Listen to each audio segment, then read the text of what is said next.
Hookah chaka, hookah, hookah, hookah chaka, hookah, hookah, hookah chaka, hookah. Hello and welcome to episode 30 of Popcorn and Prosecco, a show that's all about talking about movies. I'm Perri Nemiroff, and here are my co-hosts, Kristy, Puchko, and Angie Han. Hey there. Hello.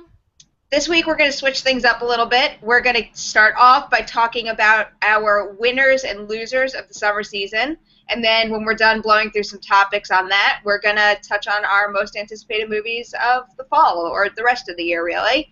So we are going to start off with Angie talking a little bit about what Marvel offered up this summer.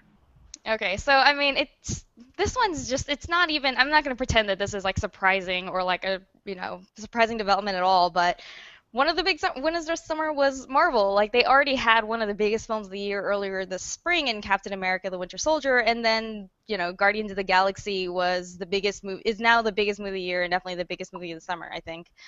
Well, I'm sure about the summer part. I'm not sure about the year part. And it's not going to be. Right now, I think it is the highest grossing. It is. Right now, it is. I don't think that it's. I don't necessarily think it's going to keep up because, yeah, as you pointed out, Mockingjay is coming out. But it's a studio that continues to seemingly do no wrong. Which, I mean, they've had a few things, but like let's think about, like, Chris Pratt is the next Jennifer Lawrence, and they were the first ones to like really scoop him up before, like, Jurassic Park cast him, and now it seems like he's the guy that's like up for everything, and they were the ones that seemed to figure out before everyone else what kind of potential. And he's also dominating the web. Like, him and Dancing Groot are just huge. They're everywhere. He's a new Jennifer Lawrence. Like, he's not just like, oh, it's another like pretty person that like Marvel has put in one of their movies. It's like he is everywhere. Everyone seems to like love him. Naturally, that means there are a few haters, but, for the most part, he seems immensely popular. Well, it's also because he's doing everything from just doing goofy stuff, like his goofy take on the Ice Bucket Challenge, to doing things like when he went to that hot children's hospital and, like, played with them, like, dressed as Star-Lord. Yeah, he seems incredibly likable.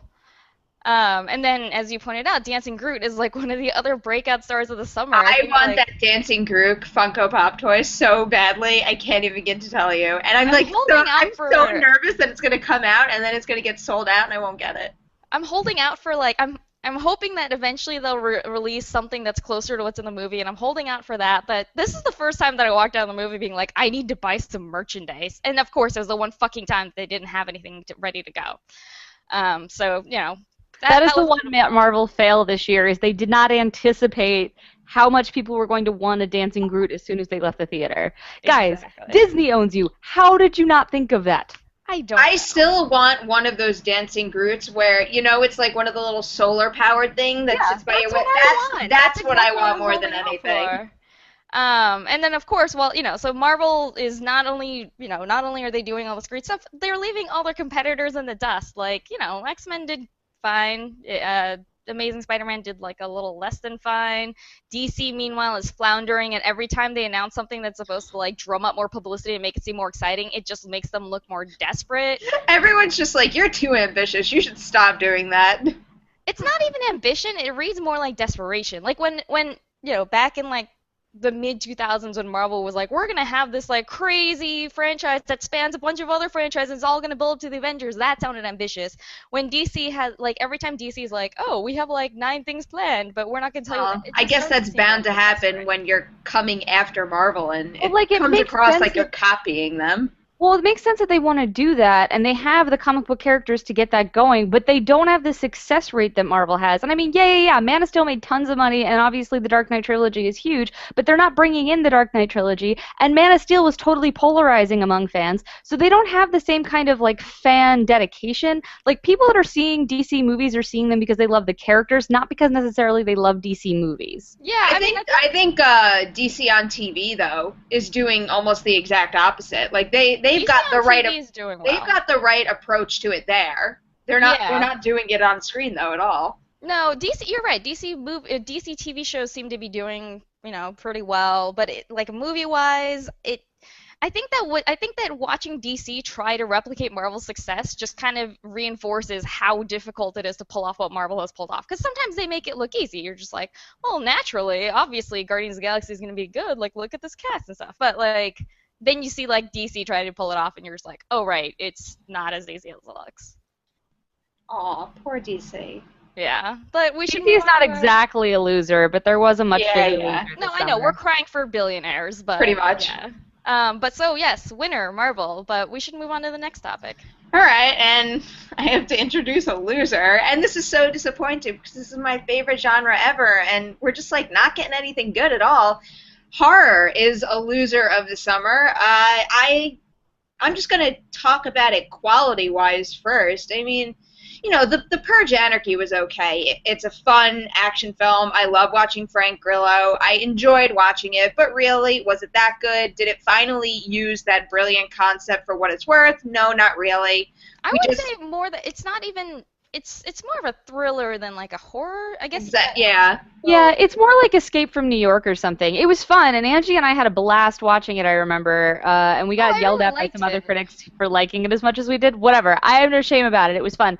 But, like, yeah, the other thing is that it didn't capture the imagination of people the way, like, horror movies did last summer. We had no Conjuring this summer. Yeah, it's kind of crazy that we're halfway through the year at this point, and I don't feel as strongly about anything than I did with The Conjuring. Like, by the time we hit the end of summer last year, I knew The Conjuring was going to be in my top 10, and I was writing my fall horror preview for Collider the other day, and my intro was all about how, the year's kind of weak. I'm not that excited about anything, and if I'm being honest, the only movies that I would probably rewatch at this point are Afflicted, Stage Fright, and I'm forgetting one. Cheap Thrills? Oh, actually, I forget that Cheap Thrills kind of counts as this year. I saw it last year at South by. I saw it a couple times in 2013, so it's so ingrained in 2013 in my mind. But no, there was one more. Oh, Oculus. I would watch Oculus again, too. But that's really it, and I like all of those movies a lot, but none of them are, like, mind-blowing like The Conjuring. Yeah. But on the bright side, we do have a really good 2 months of horror coming up. Well, possibly good. Let's talk about what actually came out this summer. Because, like, what's funny is when we talked about, like, horror being a loser, I was like, yeah, because there was only the Purge Anarchy. And then, no, there were, like, 4 other movies. I just couldn't remember them at all. Right. Oh, remember The Quiet Ones? That was the one that right up until this very moment I forgot existed. That was, like, April, I think. Yeah, that was April. Oh, that was back. And there was, so there was The Sacrament, which I didn't even see. Perri, you said that one was that's the only one that got critical praise of the ones that came out this summer. I found it very off-putting. I mean, it is what it is, and I think it's good for what it is, but it's not the kind of movie that I enjoy. Like, you can't walk away from that movie being like, oh, that was entertaining and fun. I mean, I guess that's not the point of all horror movies is to be fun. No, they should be. I think they should be fun. Like, they can be sick, but they should be fun. Yeah, this one. And then there was a little different. There was Deliver Us from Evil, which Perri and I saw together. Yeah, it was like a neat concept that just didn't. You can't give a movie like Sinister and then follow it up with that and then expect people to be excited about it. Yeah, and I think the creepiest part of Deliver Us from Evil for me was that I was eating pizza during it, and it was movie theater pizza, and it felt like sponges that were moist and hot. So, like, when that's the scariest thing about your cinema experience, there's a problem. Yeah, I mean, there was some, so I guess it wasn't a complete bust, it sounds like, but there was definitely nothing this year that, like, everyone saw and was talking about like there was with The Conjuring, or even, like, The Purge. Like, people didn't like it that much, but it was still a movie that, like, it seemed like people were all talking about. This summer, It kind of came and went. Yeah, and then I think I'm talking more about The Purge Breakout than I am the actual movie. Because that was cool, innovative, and exciting. It's too bad they can't get that on screen just yet.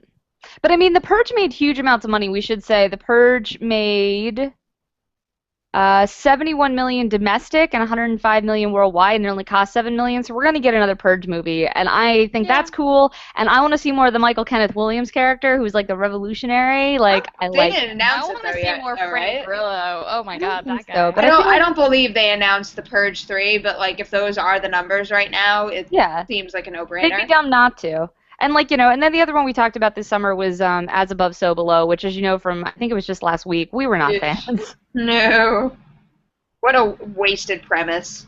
It was so cool, the setting was so cool, and then the execution was just like all over the place, just a big mess, no rules, no organization, and a really freaking annoying lead actress. Yep. Actually, I don't want to bash the actress. A really annoying lead character. That's probably a more appropriate way to describe it. Yeah, I think that's fair. But we should move on to something more optimistic. So, we talked about how Marvel continues to kick ass and how horror movies did not so much this year.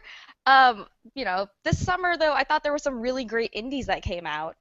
I it wasn't necessarily a great summer for me blockbuster wise, but like Boyhood came out this year, which first of all, it's a movie we've been waiting for 12 fucking years. So, expectations were high, and I know you guys haven't seen it yet, but in my opinion, it more than lived up to it. It's one of the best movies I've seen in years, probably. So that was a really big win this summer. There was also, I guess, Chef did really well. I'm sorry, I still haven't seen it, but I know that was Chef is fantastic. Chef's still in my top 10 of the year. And Chef actually reopened so that it can get Oscar attention. Yeah, it's doing so that's so pretty well noteworthy. that it's continuing. I don't know how likely that is. But I think it can get screenwriting or something. There's a lot of charm in that movie. I don't think it'll get like acting awards, but I think I love it to death, but I think that might be a stretch. There was Obvious Child, which is a movie that like got a lot of people talking. There was Snowpiercer, which like despite all the drama with like the director and like the Weinsteins about like what edition they were going to put out and how they were going to put it out, eventually it came out on VOD, and it actually, and from what they're claiming, it did really well on VOD. They're not releasing numbers, I don't think, so I don't. Actually, Radius is going to release numbers. I don't know if they have already, but that's their whole new model, which is another thing that makes Snowpiercer so interesting, is Radius, which is a branch of not Time Warner, TWC, the other one, the Weinstein Company. Their thing is that they believe in VOD, and it's like Frank came out in theaters a couple weeks ago, and now Frank is out on VOD. It's a different model for indies, and it's actually seems to be one that could potentially be really exciting and work, because there are these tiny movies like Snowpiercer that maybe only open in New York and LA, and then people everywhere else are like, well, I'd love to see it, but I'm not going to be able to. And after a couple of weeks in those cities, VOD. Frank isn't necessarily the kind of movie that I think would like get tons of buzz, even though there's Michael Fassbender in it, but when it's on VOD, maybe people are willing to give it more of a shot. That was another movie that I absolutely adored this summer. Another indie that I adored this summer. Belle is another example of a movie that's been doing really well. Kristy, I know that you saw it and you loved it. Apparently it's doing well. It did really great with critics, and apparently it's also doing pretty well at the box office. And what's interesting about that movie, it's a movie. It doesn't sound like anything we've seen. It doesn't sound like anything that should be, that sounds like it makes Hollywood sense, because it's a period drama about a black woman, and not like a slave, because that's usually what, African characters are relegated to. But Kristy, I think you wanted to talk a little bit about that one, right? Because I know you loved it. Belle was actually really amazing, and it's interesting because like I described it in my review saying basically like if you love Jane Austen movies, you're gonna love Belle. And what's cool about it is that Belle's based on a true story about this woman. I think her name was Elizabeth Dido. I'm forgetting her last name right now, which is terrible. But she, her father was a white aristocrat. Her mother was a black slave. And her father believed she should be raised as the lady that she was born to be. But, him believing that and the rest of English society believing that were two very different things. And the movie tackles this in a way that is honest, but without being completely soul-crushing. So I loved watching this, and it's on VOD now, and I highly recommend watching it. It's like if you like romance movies, it's beautiful, and the everything about it is just incredible. The idea that it's an independent movie feels insane, but that's what was so great about the summer. We had independent movies that were all across the board, both budget-wise, style-wise, and everything else, and a lot of them did great. Couldn't be more different, but they both did really well. So I feel like even if there weren't always great things to watch, like big studio blockbusters to watch in theaters, if you were like, you know what, I'm gonna stay home and like watch an indie on iTunes, or like, I'm just gonna like try out the small theater near my house and like see what kind of art house movies they had, it was a great fucking summer for that. Yeah, and our last topic for summer wrap-up is tricky because it's a winner and a loser, which is basically female protagonists. So bear with me because this is complicated, ladies and gentlemen. We're going to get through this together. So it was a really great summer for female protagonists because female-led movies, including Maleficent, The Fault in Our Stars, Tammy, and actually Teenage Mutant Ninja Turtles. Although it's not really sold that way. Yeah, but they are female-led movies, and they all did. Oh, and Lucy. Lucy did huge. I just said. Yeah. Lucy did really well. There was, I remember all the headlines were like, Lucy kicked Hercules' ass, even which though is one true. of them, yeah, I mean, one like, of them and was that a had movie The that, Rock. Like, we need to consider that, like, The Rock last year was, like, the highest grossing celebrity out there because his movies made more altogether than anybody else. And now this year, he got tanked by Lucy. So, seriously, Marvel, Black Widow movie. I'm just You going know, to leave it at I bet you that partially came from Comic-Con, though. I feel like everybody who would go see that, their attention might have been elsewhere.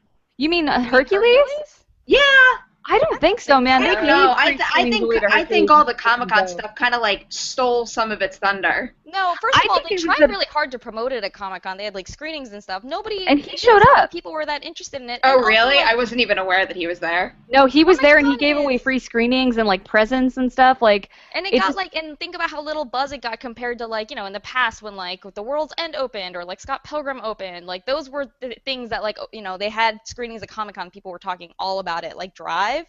But yeah, that one, and like, Comic-Con is big, but we're not talking millions and millions of people. There's like, it's a few thousand people. Like, Yeah, and what's cool about this is that a couple of years ago when Bridesmaids opened, there was all these discussions about, like, well, can women open a movie? Do people want to see movies with women? And it was like a real actual conversation that was being had, and I feel like we need to put that conversation to bed because, like, since then we've had the Hunger Games, we've had the Heat, and this year alone we've had a shit ton of movies that have, like, Maleficent is Angelina Jolie's most successful film ever, and while we were not exactly fans, that's still cool in like a socio-political area. And like those movies beat Tom Cruise, which is like, he that's huge. Like He's another one that's losing some steam too. He's not a which sure is a thing shame, at 'cause Edge all. of Tomorrow is great, but to Edge of Tomorrow's credit, it wasn't just a really fun movie. It was also a really fun movie that had a really cool heroine in Emily Blunt. But the downside to all this is that one of the biggest movies of the summer was Guardians of the Galaxy, and while you had Nebula and Gamora, and they're kind of just pushed to the side, even though their drama, in my opinion, was really interesting because you had this rivalry and there was this whole interesting thing going on, but instead they like focused on Star-Lord and they focused on Rocket, and the female characters But really that's not even true. They did focus on Gamora and Nebula's rivalry quite a bit. They reference it a lot. It's just They they reference it a lot, but they never don't do much more than just reference it, Exactly. say what it is, and show them be like, oh, I don't like you, and then that's it. There was no Which is layers a to shame it at because all. that's such a rich dramatic zone, and they choose not to focus on it. And like when you read about how this film came together, Nebula wasn't in the earliest drafts, and that's an interesting thing where That like makes a lot of sense. she feels I like was wedged not in. aware of that. Yeah, Yeah, she she feels wasn't totally really- wedged in. Wow. Yeah, All and I right. mean, I'm hoping that in the second one, we'll actually see more of Nebula and Gamora They because I thought definitely their set it dynamic. up for that. Yeah, the dynamic's Without a doubt. interesting. And the other one negative that I have to say, April O'Neil is a negative this summer. Because April O'Neil was the shit in the 90s. The worst part about April O'Neil in that movie is that she took away from the Ninja Turtles. How can you have a movie called Ninja Turtles and then make the whole damn thing about April O'Neil's desperation to climb the Especially- corporate ladder in the... Yeah, because Megan Fox's April O'Neil has no emotions, and her turtles are her pets, and she's terrible at her job. There's nothing about her that makes me want to be that April O'Neil. And as someone who grew up thinking April O'Neil was cool with her bad hair and jumpsuit and the whole shebang, I would take tacky-looking April O'Neil, who is cool and kick-ass and fearless, over, gross April O'Neil, who, looks great, but is constantly getting hit on by skeezy men and turtles. I don't want I did that. like her jacket, though. I did like her jacket. I would wear her jacket. Yes, but between the trade-off, I'll take the crappy jumpsuit if that means I get to hang out with the old April O'Neil. Yeah, I think I'm with you on that one. All right, so are we going to move on from winners Yeah, to I losers? think we did a pretty Cool. thorough roundup of summer. Yeah. Basically, there was some good and there was some bad, but it's kind of cool how all of that was spread around, guys. We had big movies that were good, we had big movies that kind of terrible, we had Little some really love good for movies. all different size movies and all different genres. Look except at us. for more. Way to go, Summer. Way to wrap that up. All right, so now we're going to roll into fall 2014, and I'm going to kick this off talking about my most anticipated movie of the coming months, The Hunger Games Mockingjay Part 1. I'm so excited. You know what I love about the Hunger Games franchise more than anything is that it makes so much freaking money, gets all this attention, Lionsgate goes nuts promoting this thing, and then the movies come out and they're really freaking good. It deserves every ounce of attention it gets. It deserves every single dollar it makes. And have you guys seen the teaser trailer for Mockingjay? I mean, if that is not a good sign, I don't know what is, because that teaser trailer is incredible. What I like about it campaign is amazing. Yeah, like, all the marketing for it, like from the promos to like the and that's been since day one. Lionsgate has never faltered at all. I have never seen a bad piece of promotional material for a Hunger Games movie in all these years. They have all these marketing materials that you don't at first glance you're not even sure how it relates to the movie, but then it just kind of adds to this feeling of this is a whole world we're coming into, and not just It's because they take the approach of selling the movie, but at the same time making you feel part of the movie. It's like those President's Note teasers in the beginning. It's a really clever way of expanding the world, and from the way they've been doing the fan experiences to the way they make the Capitol a real thing through CapitolCouture.com, and all those promo posters of characters who aren't in the movie but exist in the world. Mm-hmm. All that stuff is it's just like gravy. It's just Have you seen that new app that they make? I forget what I think it's Our Leader, the Mockingjay or something. It's basically an app that lets you take your phone and shine it on aim it at a wall or something, and then put either the Mockingjay symbol, spray paint style, or a District 13 logo on it. So people have been posting pictures of famous monuments with the Mockingjay on it, and someone did a great picture a couple weeks ago of I think it was Caesar's Palace in Vegas, and it just looks so real with a spray painted Mockingjay dripping down the building. That's such a smart idea, and this cast is going to be incredible. Yeah, look at who this movie has in it. I mean, Julianne Moore is going to have a bigger role than she did in the book. We're still going to get to see Philip Seymour Hoffman. I mean, this cast is growing and growing, and all those new characters, I'm really excited to see Natalie Dormer in that role, and also all the people that are part of her team in that movie, too. I'm thrilled about that. And I'm also interested to see how they're going to change it from the book, because for people who haven't read the third book's kind of crappy, frankly. It's not crappy. It feels so rushed, because so much of that book is Katniss gets knocked out and things happen. There's no way they're going to allow that to happen. Rushed are two different things. I don't think it's a bad book by any means. It's rushed, and there's too much that they tried to squeeze into that book, which is why I think that the double movie format is going to suit it well. It's going to be a lot better this way, and I think we'll see the things that Katniss is just told in the book, which is what I'm really looking forward to. I'm really curious where the divide's going to come, though, because if I'm picturing what happens in the book and they split it, let's say down the middle, you're going to have one really action-heavy component and then one that's a lot of moping around. So we know that things are different because we've seen Effie, where if I remember correctly, Effie just vanished. Effie's not in the third book. But people like Effie, so they brought her back. Smart move. They should bring back Effie. Exactly,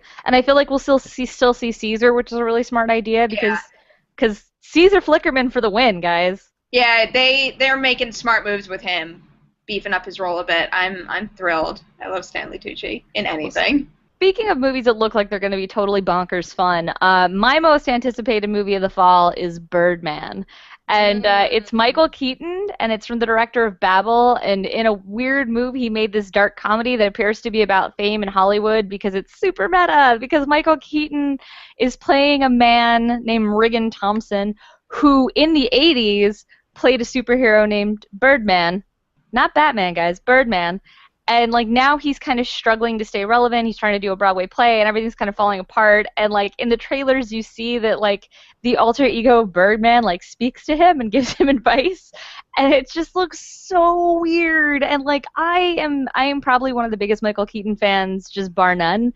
So that in and of itself is exciting. But they've also got Emma Stone and Edward Norton, and this movie is getting crazy buzz because apparently it's also shot as if it is one continuous scene, just one long take. And obviously it's not actually shot that way, but that's technically a couple of cuts, but they're hidden so that when you're watching it feels like you're watching one, which is huge, and it's been tearing it up on the festivals. It's coming to New York Film Festival cannot come soon enough. When is our screening? October. Oh my God.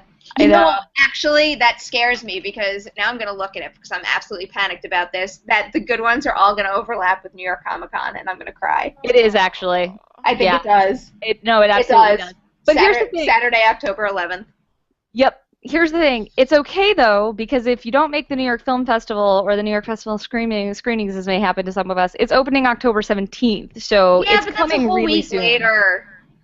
Yeah, so I'm as gonna you miss guys that can screening, tell, too. we're all very excited. I'm so distraught. I'm losing my hair. No, I think it looks incredible. I think it's also just like the timing is kind of funny because we're at like basically superhero saturation right now. So then it kind of feels like, oh, here's another superhero movie, only it's doing something completely fucking different with the idea of superhero. It's like superhero baroque. It's pretty interesting. Yeah, so it's like I feel like it'll be like a fun way to like end a long year of superhero movie. Here's And something also, a little different. the trailer shows Michael Keaton like running around in his underwear in a very And unflattering fist kind of. fighting Edward Norton. Yeah, I mean that's the thing. It looks like it is a movie where people give zero fucks, and I'm so excited to see that. And I like when celebrities are just like, I'm not gonna worry about looking glamorous. I'm gonna look like a crazy person, and it's gonna be so much fun. I'm so excited about it. I think it's also the director's first comedy, so that should be interesting to see, like, because Yeah. Yeah. If this doesn't make my top 10, I will be shocked. Well, based on what I'm hearing out of where did it just screen? Was it Telluride? I think it was Venice. Or maybe it was one of the two, but like every single thing that's come out of there is kind of holy shit. Yeah, people are losing their minds about it. I'm so excited to see it.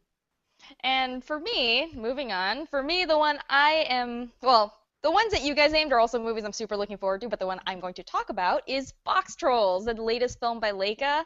They're the ones that did Coraline and Paranorman, and if you saw those, you probably loved them because how could you not? Those movies are so freaking lovable, and the Box Trolls looks like it's another one in the same vein. It's got like a big voice cast full of like lots of people that you would recognize, like the main character is played by Bran from Game of Thrones. There's like Elle Fanning, Simon Pegg, Nick Frost, like just a bunch of people. And if you've seen any of the trailers, it just looks really like, I was gonna say none of those famous people even matter. It's freaking box trolls. It's like little monsters that wear boxes. Done. Like I don't need anything else. The monsters were little boxes, and it's one of those stories about like, oh, the box trolls live, I guess, under like in the sewers or something, and then there's like a little boy that was raised as one of them, and then eventually he realizes that he's a person, and he has to like bridge the gap between box trolls and humans, and it seems like another like really cute story. I don't know, what I've loved about Leica is that they make movies that feel like they're really all ages. They make movies that are, that are targeted at kids but doesn't talk down to them, so that even when you watch it as an adult, it doesn't feel overly sugar coated. It doesn't feel like overly like dumbed down. It feels really rich, and their animation work is just incredible. Like any of their movies that you've seen, it's just so rich in detail. Have you guys gotten around to watching that one trailer that I always talk about? Which one? The one where it's they start out and you see the animator's hands moving the figures and how they make the movie, and then it transitions into the footage. Because something like that really just blows my mind. That's what's cool about Leica is they don't just sell the movie; they sell the craftsmanship of the movie. They did that with Paranorman too. Like one of the things of that was like starting with the wire mold and building out what makes up Paranorman, and then seeing him move. And like that's the thing. It's almost like artisan filmmaking or something. It's like, because they share that part of it with you, you feel like you're a part of the process somehow, and it's just incredible looking. I'm really excited about that one. It really doesn't that kind of marketing really goes a long way towards selling like the love and care that go into it, because watching something that's stop motion animated is not more difficult for the viewer than watching something that was just done on CG. But then when you watch the way that it's like handcrafted, like it makes you appreciate how this movie was made. Between Dancing Groot and Box Trolls, I will be broke by the end of the year. I promise you. There's no way I'm not going to buy a box troll. I want to dress Dewey up as a box troll for Halloween because he always sits in boxes. So like I have to be able to find a little box that I could put on him, right? Paint a little fish on it. Or is that mean? I don't know. People dress their pets up with all I'll kinds do of it for a little bit. I'll do it for a little bit just so I can take a picture and put it on Instagram, and then I'll take it off. Dewey's a box troll for Halloween. It's done. Locked in. So yeah, I mean, on that note, so ups and downs. We're only looking forward to things in the fall, or at least we're not talking about the things that we didn't look forward to. And yay! And speaking of exciting things coming up, next week, guys, we're going to have a very special episode of Popcorn and Prosecco where you can tune in with us on Friday night and watch Winter's Tale with us live, Winter's Tale. And as you've heard us talk about, it is a movie that is so bad that it's amazing. Yeah. Well, you can rent your version, and then we'll watch it with you, and we'll comment, and you can join in with us and enjoy it with us, and we're going to make T-shirts. It's going to be like a whole thing, guys. I have a chicken! I sent out the T-shirt designs last night. They're ridiculous. The bloody face one. Just we'll send specifics on Twitter and stuff, but basically we're going to be in a Google Hangout, so all you need to join us is a Google ID and to just hang out, I think, right? Yeah, I guess so. Yeah, as long as we're live, you can watch and chat. Yeah. So I'm so excited. I haven't really watched pumped. it again. I only opened it. Yeah, I haven't watched it. T-shirts. Don't watch it again until... Okay, I'm keeping myself fresh for it. I just needed to go through and screen grab some of the more ridiculous things because T-shirts. Yeah, that's very important. All right. Well, that's coming up next week, but this is all the time we have for this week. So thank you guys so much for watching. If you want to keep up with us until our whole Winter Tale blowout next week, you can follow us on Twitter at Popcorn Prosecco. We are on Facebook. We are also on iTunes. So go there, comment, like, rate us, all that good stuff. And then, of course, we're on YouTube as well. PopcornProsecco.com. And then all three of us are all over the web. Kristy, you want to go first? Yeah, sure. I write all over the place. You can find highlights at decadentcriminals.com, but you can follow me on Twitter, where I share highlights and also tweet about all kinds of dumb stuff that's super fun, at Kristy Puchko, KristyPuchko. Angie? You can find me on Twitter at AJHAN, and you can find my writing at /film.com. And I am at Nemiroff on Twitter, and you can find my writing on Collider.com. Thank you guys so much again for watching, and we can't wait to see you next week. We are so pumped. Woo!